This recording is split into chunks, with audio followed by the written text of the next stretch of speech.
I'm Carol Dodsley, and I'm here with Link4Growth TV, and we are doing a very first with Link4Growth TV today. We are actually we have some roving reporters who are at an event somewhere way south from me, and right now they're upside down on the camera. So let's put them full screen so you can see just how much fun they're having at the event.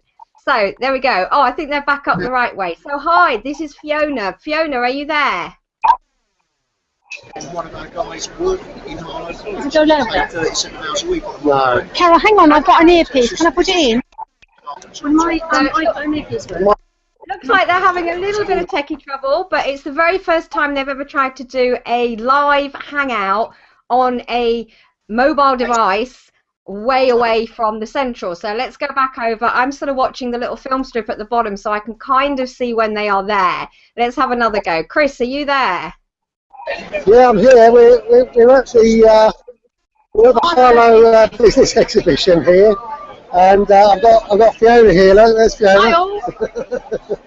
So tell me, what exhibition are you at, Chris? Sorry? What exhibition are you at? We're at the Harlow Business Exhibition. About 130 stands here.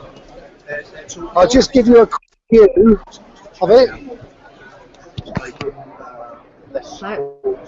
There we go. We're having a look around all of the stands.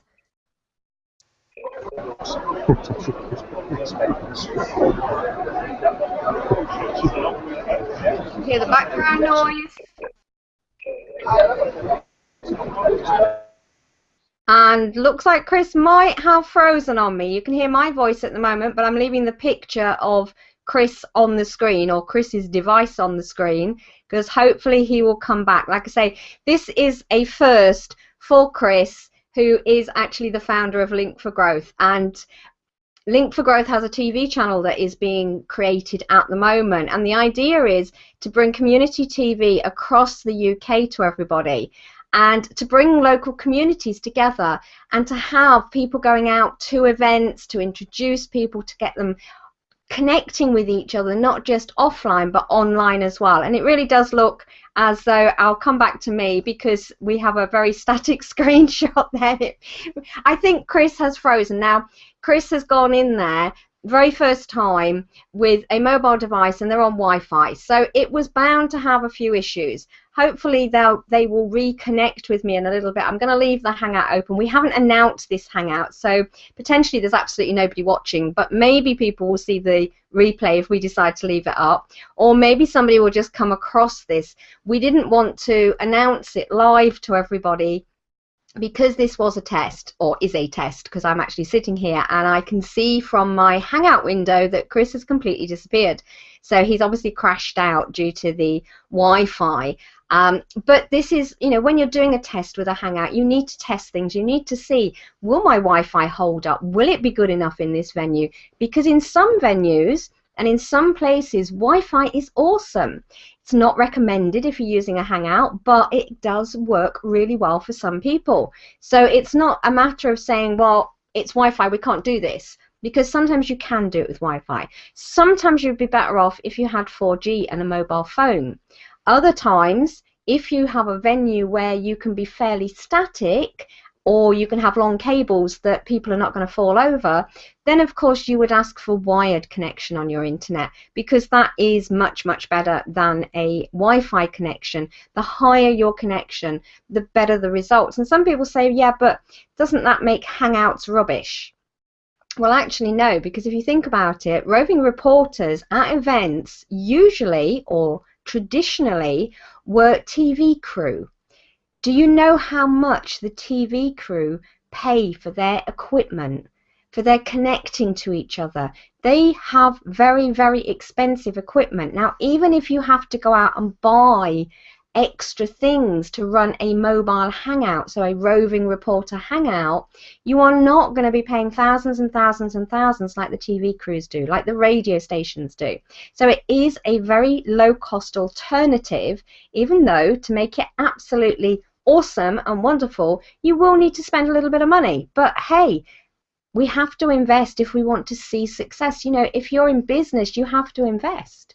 if you don't invest either time or money, you're not going to see a lot of results. So I don't know whether Chris is going to get back or not. I've got my mobile phone switched on over here, and I'm just sort of waffling a little bit at the moment to give some time so that we have something to actually come back to, but I'm not sure if Chris is going to come back, so I'm going to stay here for about another 5 minutes, and if they don't get back in, it means that the Wi-Fi has completely gone and that our very first test of Learn4Growth roving reporter didn't go quite to plan. But that doesn't matter, because, and this is something else that I see people, well, I don't want to try it because it might not work and then I'll have failed. No, try it, because until you try it, you don't know what will work. You don't know what you have to improve. You don't know what you have to change.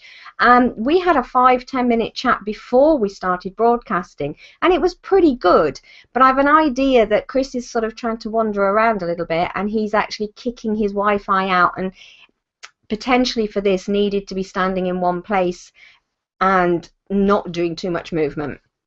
But who knows? Maybe they will come back, maybe they won't. Let's wait and see. So I'm actually going to mute myself for a few seconds. I'm going to take a drink, and I'm going to see if I get any connection with Chris and whether or not we're going to come back live on air. This is now take 2 of our roving reporter hangout, and I'm going to go over. They've come back, and let's go over and say hello again. Okay. So are we on live? Are we broadcasting now, Carol? You certainly are. Okay. Earlier on, I took you on a little tour around the building, 130 stands here. I'm going to try and find Ian Hudson. He's put this all together, actually. He's around somewhere. But in the meantime, Fiona is going to just talk to you briefly about diabetes, aren't you? Is that talking about diabetes? Yeah, here you go. Perfect. So what are you doing with diabetes? Carol, this week is Diabetes UK, and we're being filmed at the moment by Harlow Business by a very nice chap with Ghost written on his t-shirt. So that's 2 events. Diabetes affects 1 in 3 people in the UK, and the numbers are rising.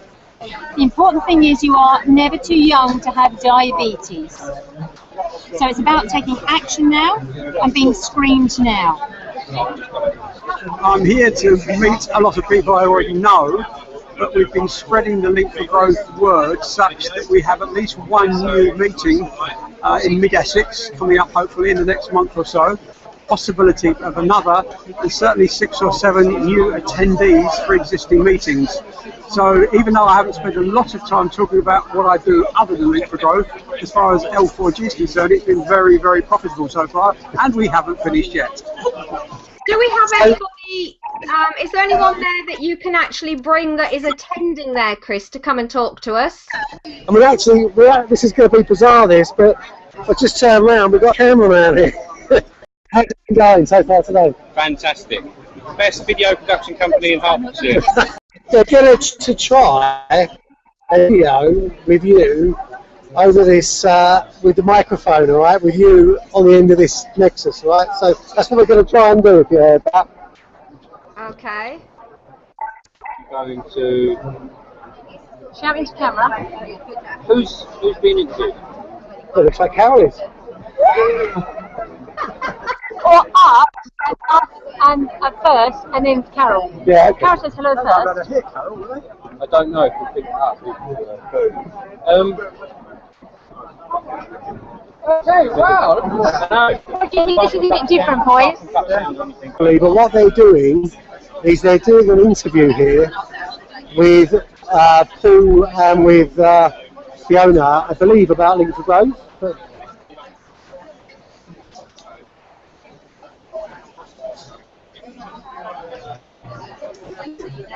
You got the chicken story. That's it. Have you seen the competition?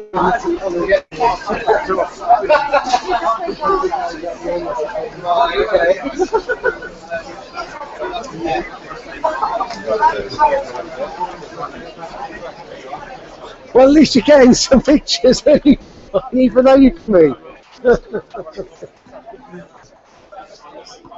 I'm just going to go for a little walk around, all right, just so you can see some other stuff.